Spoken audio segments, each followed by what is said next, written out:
On behalf of the Ceylon College of Physicians, you all are welcome to the fourth session of the Peer Learning Periphery to the Fore 2023. Online case discussion by physicians away from the center. My name is Dr. Rohita Amaravitarana, the moderator of the today event. We know that physicians working in outstations with limited resources have evolved excellent clinical skills in patient management. So there is a lot to be learned from them. Peer learning periphery to the fore is a platform for the physician who work away from the center to share their knowledge and experiences with us. In this session, 2 physicians present and discuss clinical cases in 1 hour period. Today, we have 2 consultants from BH Nicavaretier and DGH Vaunia. At the end of the both presentations, we will discuss questions. Please send your questions to Q&A box. Let me to introduce the first speaker today, Dr. Mindu Weerasinghe, Consultant General Physician, BH Nicavaretier. Dr. Mindu Weerasinghe, MBBS Caledonia, MD Colombo, MRCP UK, completed overseas training at Ipswich Hospital, NHS Trust UK. She served as a Consultant General Physician in TH Anuradhapura and BH Alpitiya. She is going to talk on leptospirosis or mysterious mimic. Over to you, Dr. Mindu. Thank you, Dr. Rohita. Good evening to everybody. First of all, I would like to thank Ceylon College of Physicians for giving me this opportunity to present our clinical experience in this forum. Today, my topic is leptospirosis or mysterious mimic. As all of us know, the leptospirosis is on the rise nowadays, and our population is at risk. So it is important for us to know the diseases and the infection which shared similar clinical presentation of leptospirosis, because some of those infections can be fatal with a very high mortality rate. So we had one patient who presented several months ago to Base Hospital Nicavaretier with the exact clinical picture of the leptospirosis, but the diagnosis was different. So I thought of sharing our experience today with you all. Our patient is Mr.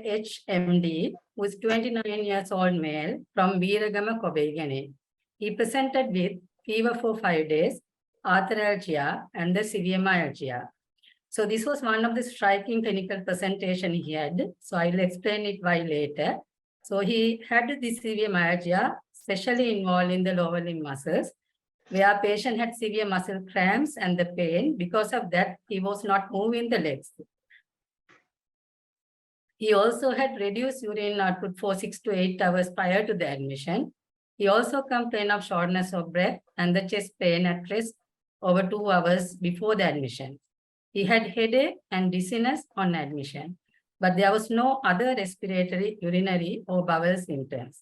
His past medical history, past surgical history, and the drug history was uneventful. And there was no known allergies. He was an occasional smoker and alcoholic. He was a manual laborer at an animal farm, and he engaged in handling the cattle, goats, and the pigs. So he had significant mud exposure during his working environment. And he also given other significant exposure to mud 5 days prior to the onset of the fever. And he has engaged in fishing at a lake with one of his co-workers. And that co-worker is also suffering from fever, and he was unwell for last 4 days. Our patient was unmarried and he lived with parents. On examination, so our patient was clinically unwell and he was a bit agitated. He was febrile with 102 degrees of Fahrenheit, and he was dyspneic. He was icteric but not pale. He had bilateral conjunctival injections. His peripheries were cold and clammy. So he had severe muscle tendinosis in arms and the legs, especially in the legs, and he was not moving the legs and even not allowing us to touch the legs because of the severe pain. He had multiple skin abrasions in both upper limbs and lower limbs, which he attributed to the injuries which had happened while he was fishing.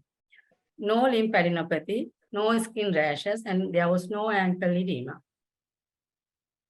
Cardiovascular examination revealed he was tachycardic with a heart rate of 126 beats per minute, and his blood pressure on admission was low, that was 80/40, and the precordial examination was normal.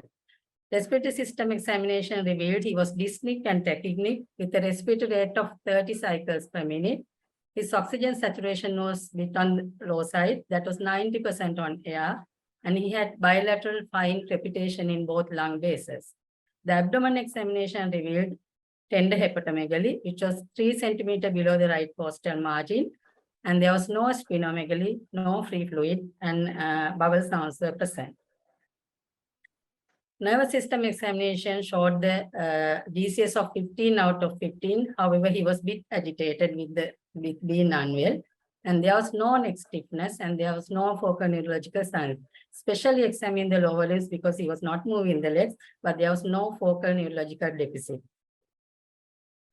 So I have summarized initial the investigations on the admission. So his full blood count showed the hemoglobin of 11.2, and his white cell count was elevated. That was 13,000 with the neutrophil predominance. That was 88%. And his platelet count was low. That was 116,000. So we got some other investigation in few hours time, which showed the elevated CRP of 219, and the serum creatinine was also elevated. That was 2.02, and the electrolytes being normal. The bedside ECG showed the sinus tachycardia, and we have sent the troponin I titer because he was complaining of chest pain and he was dyspneic and having lung basal capitations. So that came as positive with a titer of 5 nanogram per ml. He was acidotic in his ABG. The pH was 7.28 with the bicarbonate of 13. And he was having a bit of low partial pressure of oxygen, that was 78. And his lactate levels were high, that was 5. So with the given history, examination and the initial investigation, so we had working diagnosis in our mind.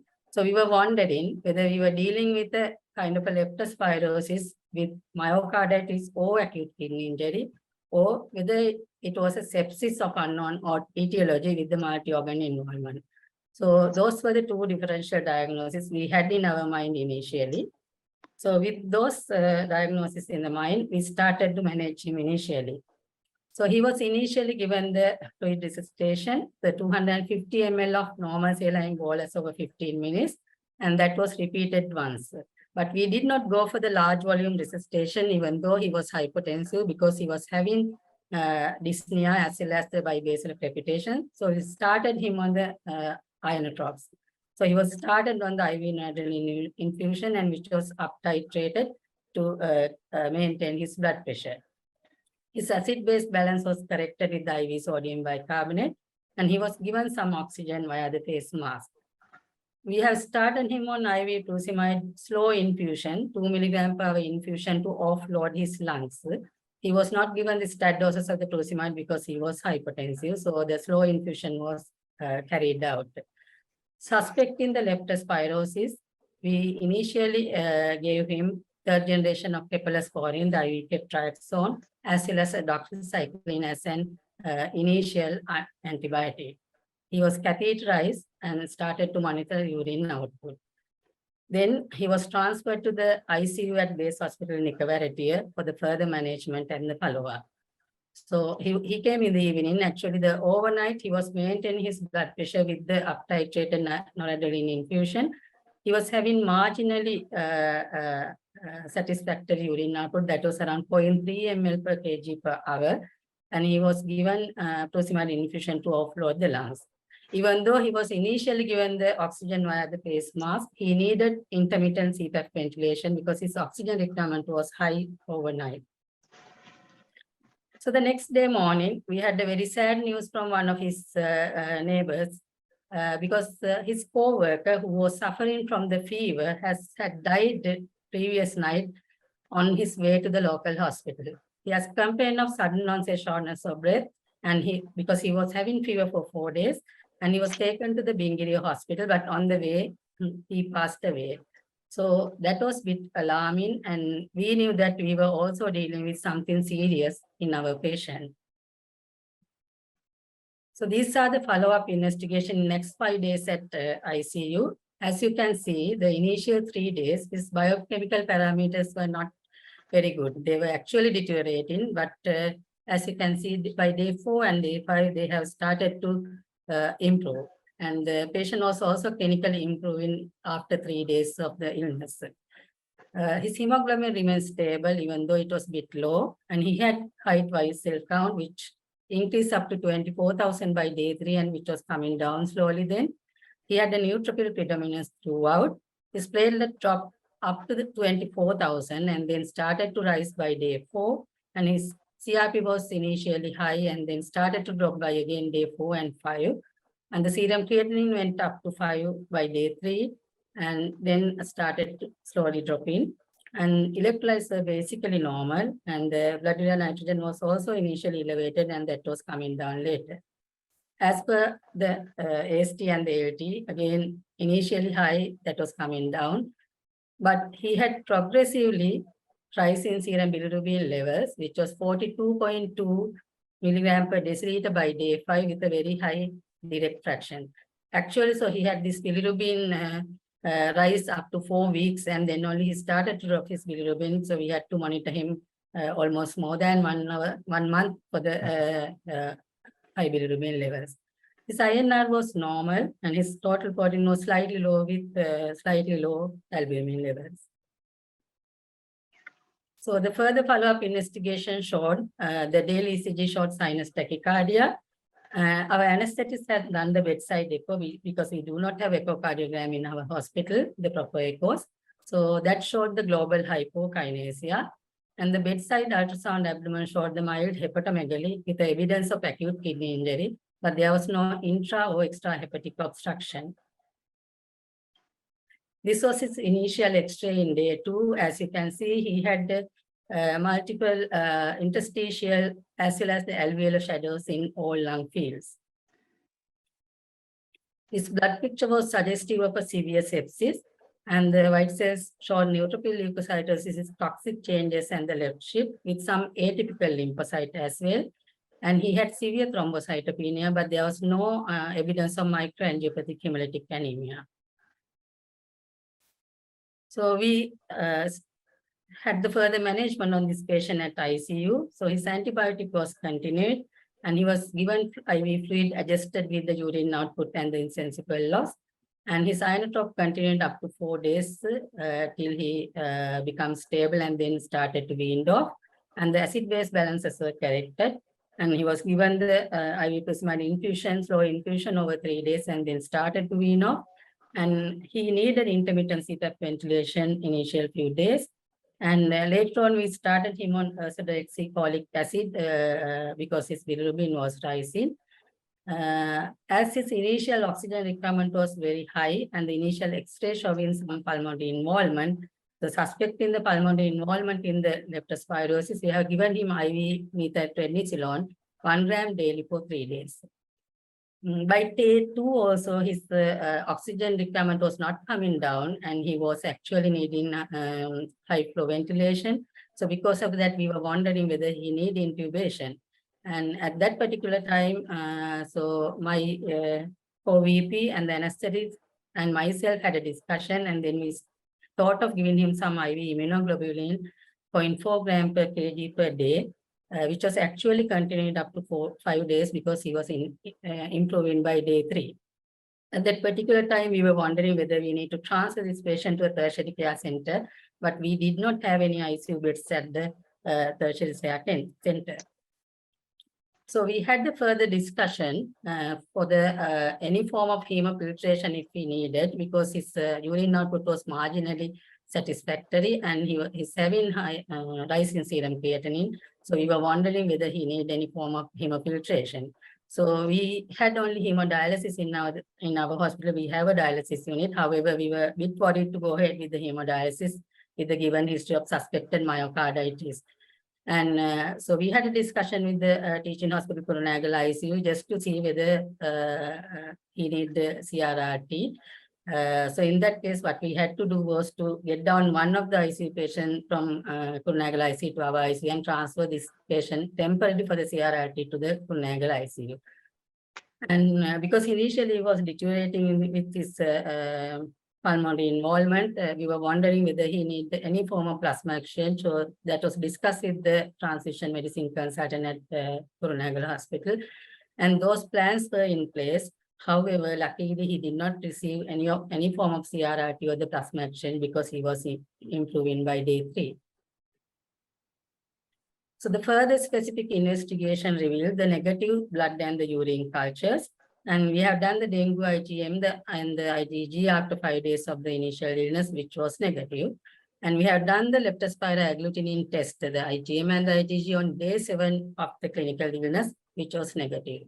So by this time, we were wondering whether we were dealing with something else, something quite mysterious mimicking leptospirosis. So we had a few patients in the past as well. So we were thinking whether it is kind of a HANTA virus infection. So the HANTA virus IgM, which was done in day 8 of the illness, was positive in 1 in 100 dilution. Actually, the report came quite late. And we ideally have to demonstrate the rise in anti-IgG titer in the convalescent sample in the 1 month, but we could not do that because patient could not afford. And our patient actually was given the supportive management at ICU for almost 10 days, and then he was taken to the ward. And after that, we transferred him to Kurunegala to get the proper 2D echo done in 2 weeks' time, which still showed the global hypokinesia with the ejection fraction of 35%. So his echo was repeated in 1 month time, and his CF was improving. As I mentioned earlier, so we monitored his bilirubin levels because he had a severe cholestasis almost for 1 month, then only started to drop. So the diagnosis is the HANTA virus infection, which closely and exactly mimics the leptospirosis clinical presentation. So why do they mimic? Why do the leptospira and the HANTA virus mimic? So they have similar clinical and epidemiological features because both leptospira and the HANTA virus have common rodent reservoirs. They are mice and the rats, especially the. So there are few cases reported in Sri Lanka. So the first HANTA virus disease was diagnosed in human patients in 1986 by Professor Vitarana at the Medical Research Institute of Sri Lanka. Since then, so several cases are identified and several case reports being reported in international journals. So I have mentioned 2 case reports for your reference here.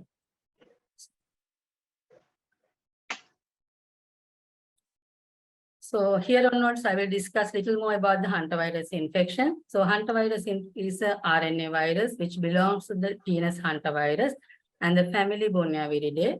So the infection is reported worldwide, and it takes its name from the HANTA River in South Korea, where it was originally discovered in 1978. So it is an emerging zoonotic infection in Sri Lanka. So the wild rodents, as I mentioned earlier, can harbor the virus, and they shed the virus throughout their life in the saliva, urine, and the feces. So the transmission usually occurs between the rodents. However, the human transmission can happen with the inhalation of the rodent excreta or rarely by the rodent bites. So this is the spread of the HANTA virus infection, as I explained earlier. And this is the RNA virus of the HANTA virus. And when we consider the pathogenesis, the functional impairment of the vascular endothelium is the key to the pathogenesis of the HANTA virus infection. So when an extremely high level of viral antigen was inhaled, so that will present to the pulmonary vasculature, where the exaggerated host immune system happen, activating the immune cascade. So high cytokines and the high immune mediators are released. So that increases the vascular permeability. So that will lead to the hypotension, circulatory collapse, and the shock, and may lead to acute kidney injury as well. So there can be a direct inversion of the myocardium. So where the significant myocardial depression can happen, and that will also further worsen the hypotension and the circulatory collapse. So the main pathogenesis is due to the increased vascular permeability due to the functional impairment of the vascular endothelium. So this is the vasculopathy in the HANTA virus infection, which I explained earlier. And when we consider the epidemiology and the distribution, there are 2 main types of HANTA viruses. So one is called the New World HANTA virus, which is commonly found in America, which is colored in blue. And another one is the old world hantavirus, which is commonly found in Asia and the Europe, which is colored in red. When we consider the clinical presentation, the usual incubation period is 2 to 15 days, but that can be extended up to 8 weeks. There are 3 main stages of the clinical presentation. The first one is the prodrome, and the second one is the cardiopulmonary phase, which can be very fatal, and the convalescent phase, if the patient recovers from the cardiopulmonary phase. As in any other infection, the hantavirus infection also can be mild and often asymptomatic. The prodrome is characterized by the fatigue, fever, and the muscle aches. And especially this muscle, the myalgia is involved in the large muscle groups, especially in the thighs, hips, and the back. That's why, so you can remember that our patient has a striking clinical feature of the severe myalgia involved in the large muscle groups of the lower limbs. So they also had non-specific symptoms like headache, dizziness, nausea, vomiting, and abdominal pain. The second phase is the cardiopulmonary phase, where you have the 2 major clinical presentations. The one is the hantavirus pulmonary syndrome or the hantavirus cardiopulmonary syndrome, which is called as HPS or HCPS. That is mainly related to the New World hantavirus. And the second clinical manifestation is the hemorrhagic fever with renal syndrome, which is called HFRS, and that is due to the Old World hantavirus infection. So there can be a mild form of hemorrhagic fever with the renal syndrome, which is called nephropathia epidemica, which is endemic in Europe. So moving on to the hantavirus pulmonary syndrome. So there are classical clinical features. Those are fever, thrombocytopenia, and the respiratory failure. So the hantavirus pulmonary syndrome starts with a non-specific flu-like illness like a prodrome, and then it can rapidly develop into non-cardiogenic pulmonary edema, hypertension, leading to circulatory collapse and the respiratory failure. Hantavirus pulmonary syndrome is quite rapidly progressive, and that can be fatal. It has a very high mortality rate of 38%.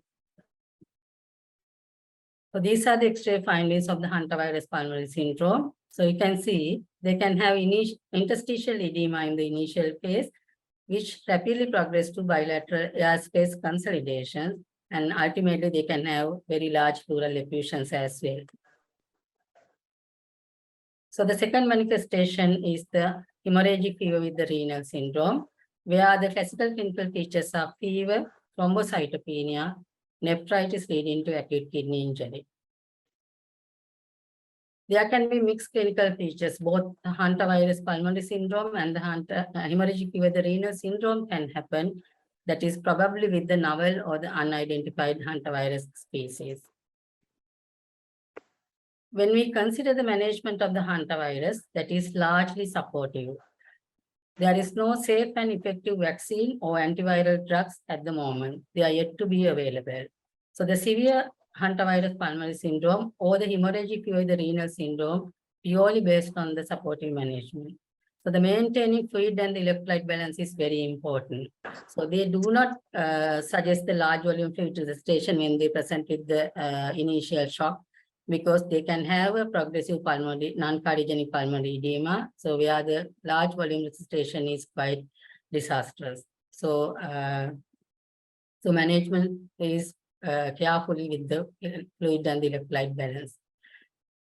Hemorrhagic fever with the renal syndrome with severe renal insufficiency may need any form of hemofiltration, either hemodialysis or the CRRT. Hantavirus pulmonary syndrome may need the respiratory support. So they may need mechanical ventilation or extracorporeal membrane oxygenation, which is called ECMO in severe cases. As I mentioned, the treatment is largely supportive. However, so a lot of drugs being trialed as therapies. So several antiviral drugs, monoclonal antibodies, immunotherapy with the neutralizing antibodies, the corticosteroid, and the several vaccines is being evaluated. However, there is no significant mortality benefit in any of these therapies at the moment. They are yet to be proven. Diagnosis of the hantavirus infection is mainly with the detection of the antibodies against the hantavirus with the immunofluorescence assay.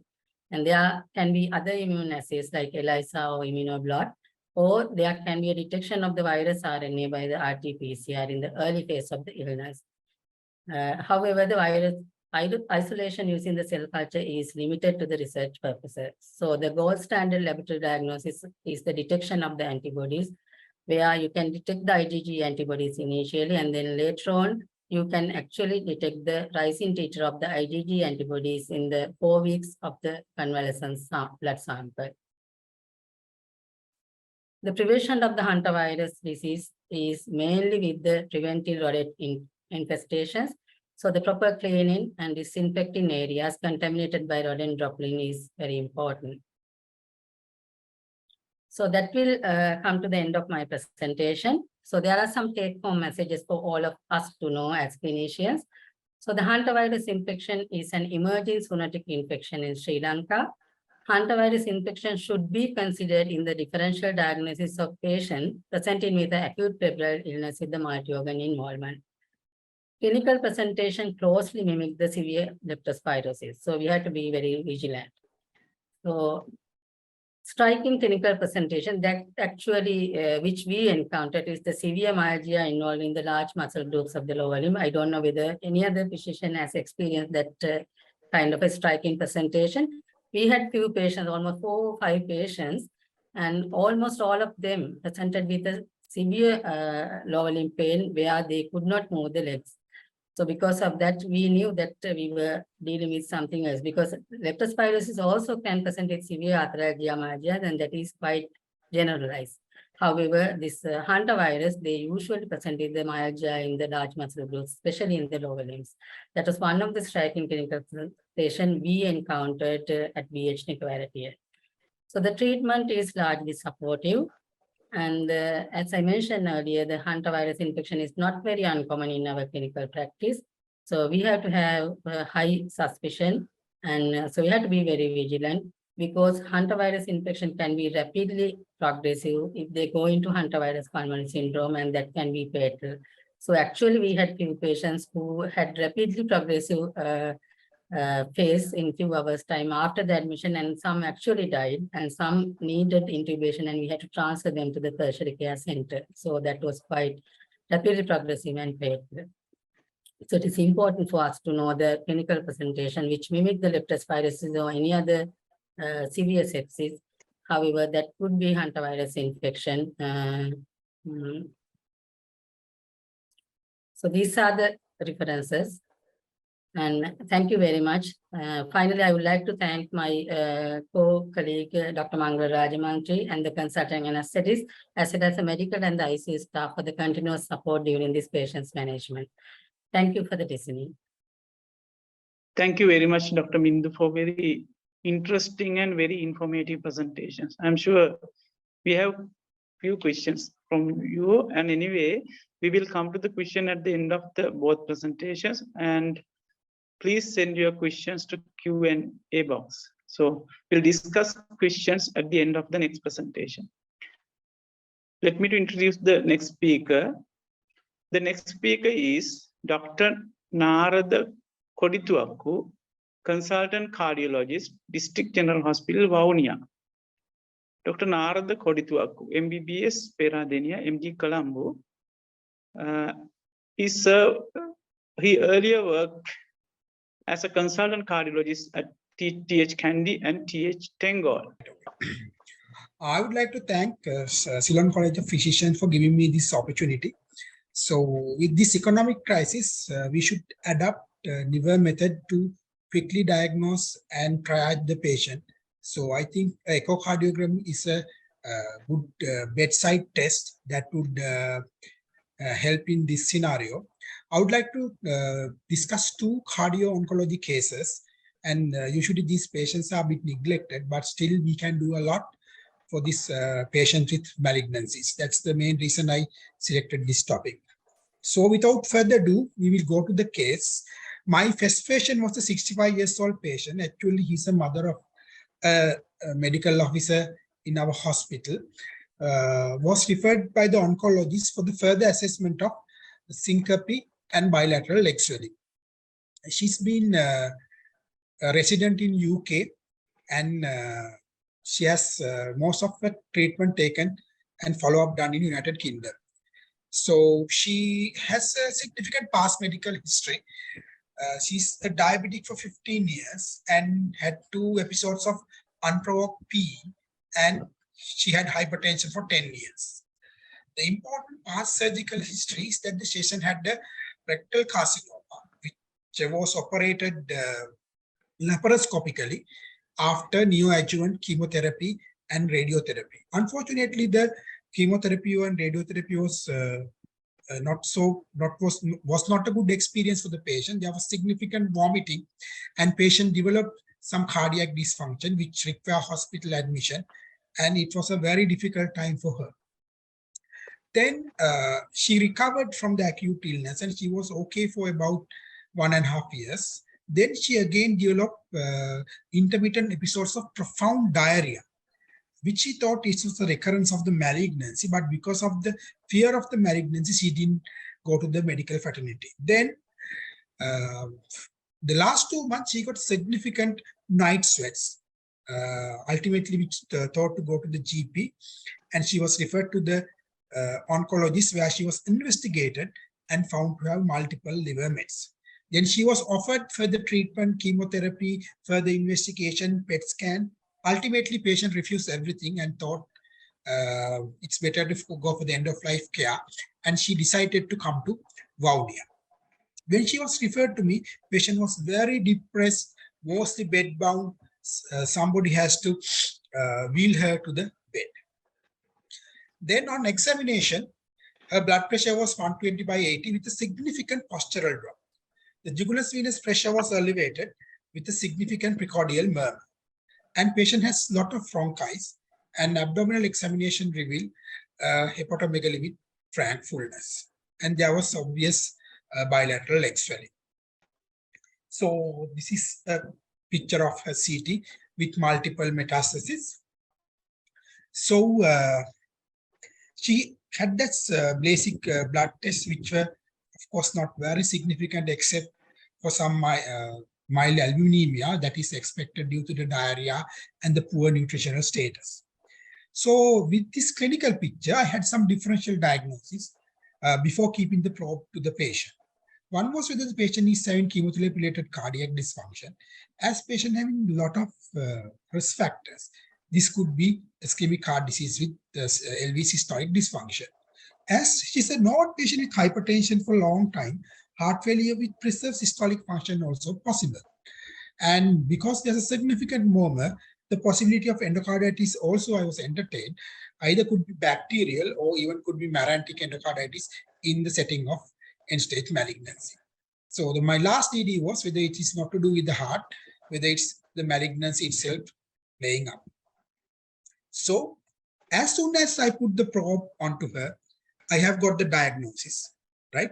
Which shows very classical findings, where patient's right side of the heart is enlarged with fixed fibrotic hyperechoic tricuspid valve with torrential TR, which is confirmed by the hepatic Doppler.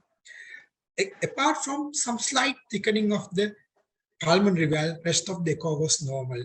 This is the classical appearance of carcinoid heart disease. So with this information, I show the pictures to them and to the son and the mother and told, see, your meds could be due to carcinoid syndrome. Your symptoms are due to carcinoid syndrome, which has much better prognosis than the disseminated malignancy, and you have a lot of treatment option. So with the echo, we confirmed the diagnosis with 24-hour urine collection with 5-hydroxy indoleic acidic acid level, which was markedly elevated in this patient. At this point, we don't have enough facilities to deal with this kind of a patient. We need to confirm the site of the tumor. We need to assess the extent of the metastasis, and patient need treatment for the metastasis. Then patient need treatment for the heart.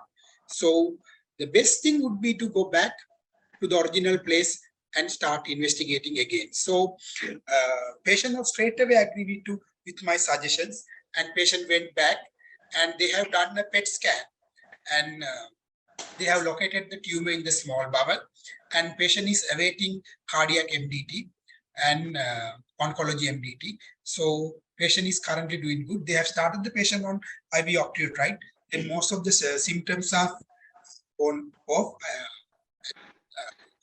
Level, I start the patient on small dose of furosemide because patient has significant postural giddiness. So that itself give a good symptom relief. So the patient was doing reasonably okay, and they are planning possible trace for the liver mets and might need the catheter-based treatment, artificial valve for the tricuspid regurgitation. So carcinoid syndrome and carcinoid tumors, I will give a short narration. It's a different things. Most of the carcinoid tumors are originated from the GI tract, and 1/3 of them are malignant, 1/3 of them are multiple, and 1/3 of them have another cancer. So it's very important to, if you have a carcinoid patient, they can have another cancer, and 1/3 will metastasize. Usually, the GI tumors are asymptomatic until they metastasize to the liver. When they metastasize to the liver, only the patient develops features of carcinoid syndrome. So these carcinoid tumors are neuroendocrine tumors. They secrete a lot of neuroendocrine hormones. So that is the main reason behind carcinoid syndrome. So initially when they secrete from the GI tract, usually taken up by the liver, so they are deactivated. But if the patient has metastasis to liver, or if the original carcinoid is from lung, the patient can have symptoms. So, so the common symptoms are they get flushing and itching, and classically they will explain that the alcohol will induce the symptom. That is well known.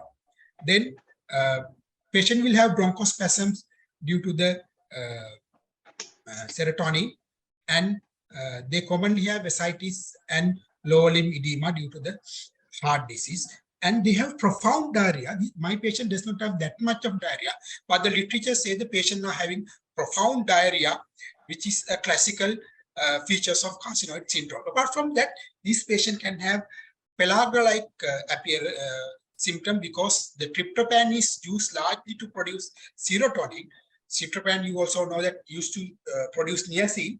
So this can lead to pellagra-like picture, but I think the severe depression in my patient could be part of niacin deficiency. So the ESC suggests to further image the patient and confirm the diagnosis with 5-hydroxyindoleic acid 24-hour urine collection. Unfortunately, if we get a patient like this in our setup, we are usually helpless. But fortunately, my patient had the full access to the NHS care. So patient was lucky and had a better survival. The important thing is the echocardiogram, right? We can't do many sophisticated investigation with this economic crisis. So this is a very good example, straight away echo giving a pathognomonic diagnosis and change the whole management, even the mindset of the patient. With that, we will move to the second case. This is a much younger patient. This is also a cardio-oncology case. This patient is a much younger patient, a 48 years old patient, had the acute presentation to ETU with syncope. Then he has the recent diagnosis of non-Hodgkin lymphoma, and he was given one chemo, and it was a bit nasty, and the patient had significant vomiting and eating of the body, and he was awaiting the second chemo in 2 days' time. No cardiac risk factors, no family history of ischemic heart disease, didn't have any active bleeding. When he present, he was not doing well. So this was his ECG. As you can see, there's a significant negative concordance with broad complex tachycardia, extreme axis, positive AVR. So this is confirmative of ventricular tachycardia. So the medical officer in the ETU diagnoses the condition correctly and DC cardio the patient. Then come the drama. So after cardioversion, the ECG is this. So initially, the attending ETU medical officer diagnosed a left bundle branch block and asked our opinion. Actually, if you clearly see the ECG, patient has first degree heart block and there's LBB and Saragossa criteria suggesting inferior MI. That is the very important thing to identify in this ECG. I won't expect that to be identified by a medical officer, but diagnosing the LBB at this level is reasonably accepted. So his bloods were available prior to his previous chemo. They were reasonably okay. And troponin, which was done about 30-40 minutes after this incident, was 600 nanograms per liter, which is not that elevated, because I would expect the troponin to be much, much elevated than this, because he had a VT and there's possible myocardial infarction. So the troponin was not that elevated. That would be a clue to the further investigation. So keeping this picture, I thought there are several possibilities. Whether the patient had acute coronary syndrome, that should be the first differential diagnosis. Second thing, the patient could have cancer treatment-related cardiac dysfunction. And this could be chemotherapy-induced heart disease. Thirdly, the electrolyte imbalance could give a similar picture like this. Keeping these things in mind, I did a bedside echo. If you see it clearly, you can see there's apical ballooning and basal hyperkinesia with spontaneous echo contrast. Straight away, giving me the diagnosis of Takotsubo cardiomyopathy.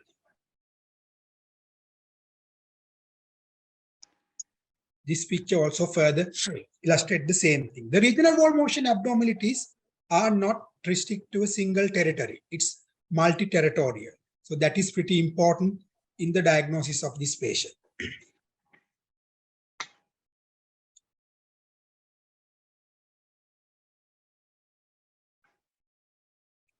So you can see the apex is akinetic with basal hypokinesia. This is classical echo appearance of Takotsubo cardiomyopathy. So at this point, we have a problem. Now the ECG shows LBB with positive Saragossa criteria and the echo suggesting something else.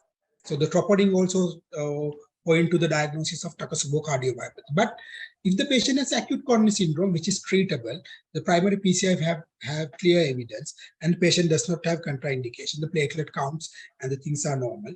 So at least if there's an acute thrombus, we can do thrombus aspiration or we can do balloon angioplasty.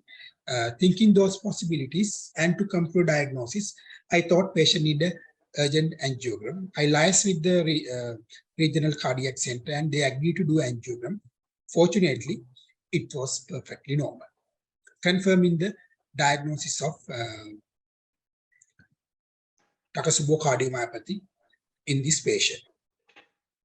So Takotsubo cardiomyopathy is also known as stress cardiomyopathy. And it also known as broken heart syndrome. Currently, there are a lot of research coming in, and now they have divided into two. Then what is broken heart syndrome and happy heart syndrome? The broken heart syndrome is usually common in postmenopausal women, and the happy heart syndrome is common in young men, usually after happy, joyful event. The broken heart syndrome comes usually in after a bereavement and a sad event, or with chemotherapy, with surgery. So it's a different kind of a scenario.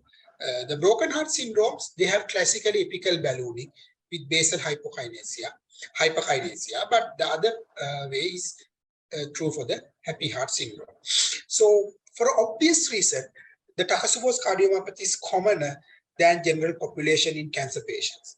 One is they are really stressful. The chemo is giving big stress for them. Apart from that, some medication like fluorouracil, immunocheckpoint inhibitors, and vascular growth factors inhibitors, thus also known itself to cause Takotsubo cardiomyopathy. So it's an important thing to keep in the mind. So basic evaluation when they comes with the suspected Takotsubo, our ESC guidelines have suggest to go with the ECG, transthoracic echo, and biomarkers. If we have biomarkers, the important clue is the troponin is not that elevated, not compatible with the clinical picture. But if you do BNP, BNP will be sky high and the troponin is mildly elevated. That is an important clue to the diagnosis of Takotsubo cardiomyopathy. This patient definitely need to acute coronary syndrome. It's very difficult to differentiate from clinical ground.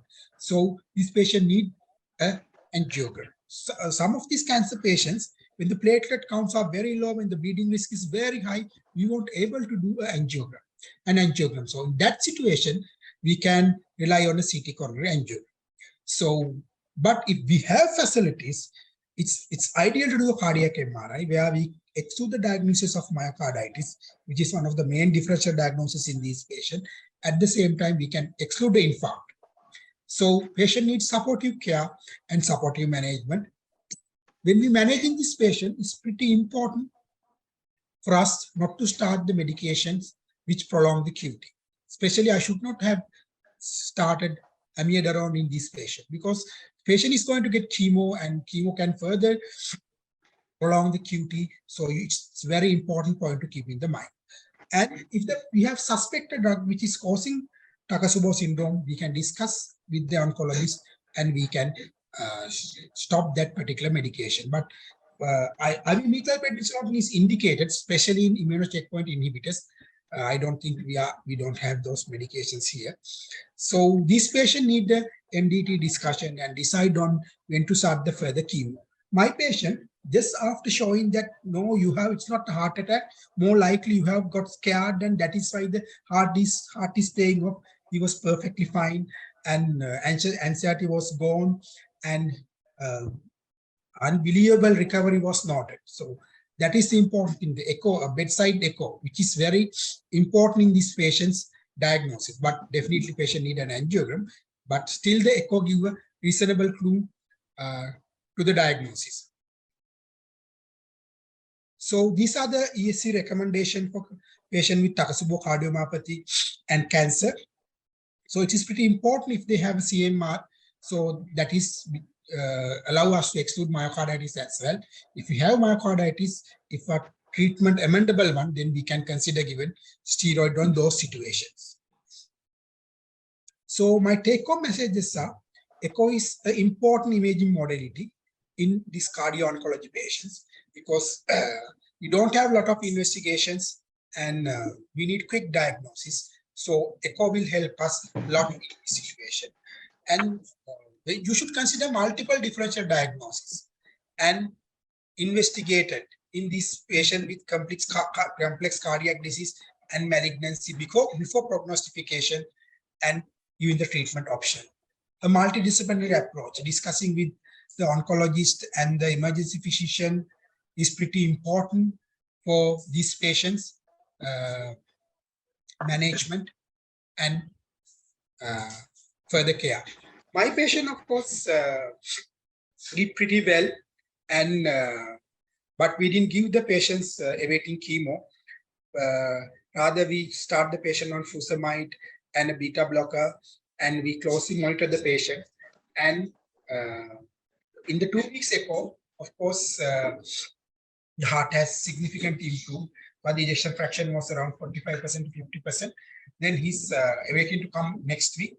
If the echo has EFS improved more than 55%, after discussing with the oncologist, we are planning to start the chemo and see what is going to happen because we can't delay it further because the patient has advanced lymphoma.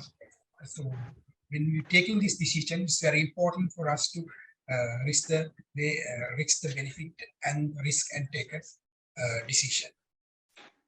So I would like to thank again to the Ceylon College of Physicians for giving me this opportunity, and thanks everyone for their kind patient listening. Thanks a lot. Thank you, Dr. Naradha, for very interesting and again very informative presentation.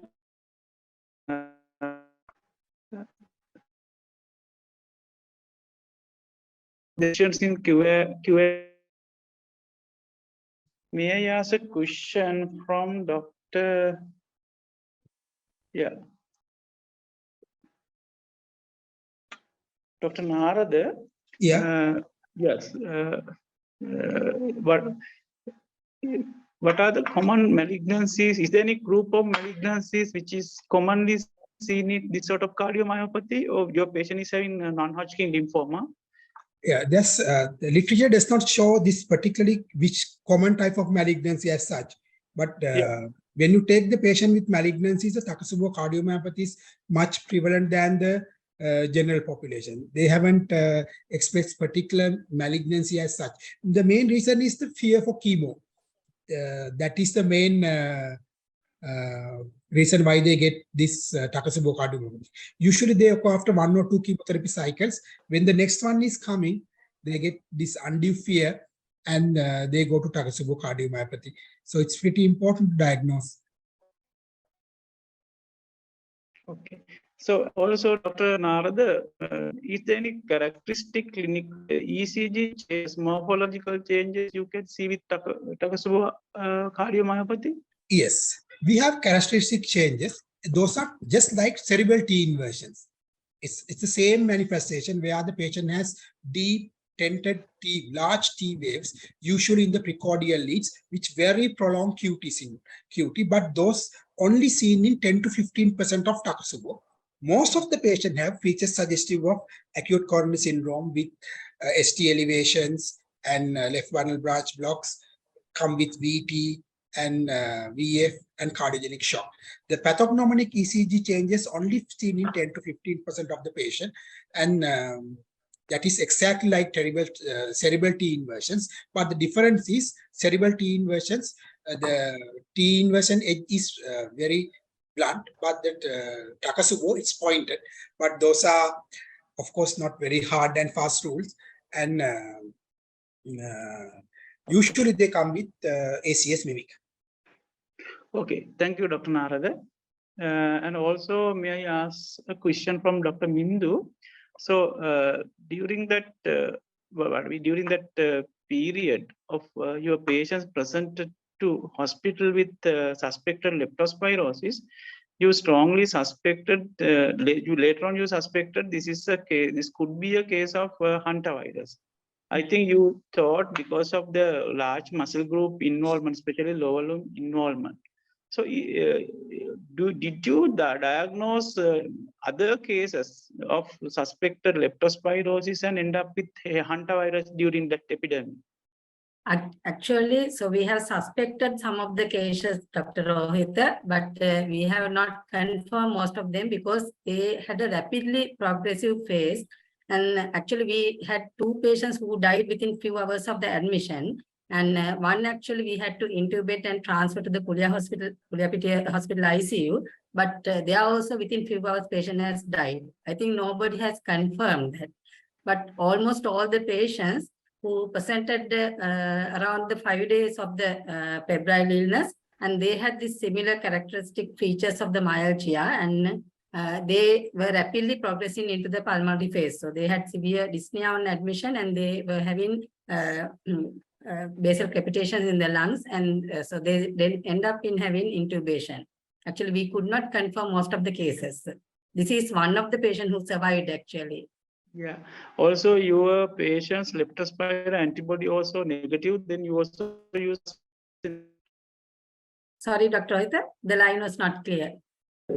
Your patient's leptospira antibody was negative. Yeah, so that was done on day 7 was negative. So this is a very good lesson to learn, because the lot of patients come, especially in periphery, the leptospirosis, and in the lot of patients significant. So we have to strongly suspect now the hantavirus infection also. You strongly mentioned there the large muscle group involvement is a feature of could be hantavirus infection, isn't it? Because that was actually mentioned even in the literature. So I have gone through some literatures in the up to date as well as in the European Journal of the Infectious Diseases. They mentioned the involvement of the large muscle groups, especially in the lower limb muscles, hips, thighs, and the back. Yes, of course. Thank you very much, Dr. Mindu and Dr. Naradha, for again very interesting and very informative presentations, and a lot to be learned from their cases. And finally, at the in the absence of any more questions, let me to wind up the sessions now. First, I would like to thank two speakers, Dr. Mindu Weerasinghe and Dr. Naradha Kodithuwakku, for accepting our invitation to share their experience with us. Also, I would like to thank CCP staff, audiovisual team, Mr. Nalina and sponsor Merck Pharmaceuticals for their continuous support, and all virtual participants who are joining with us. Thank you very much.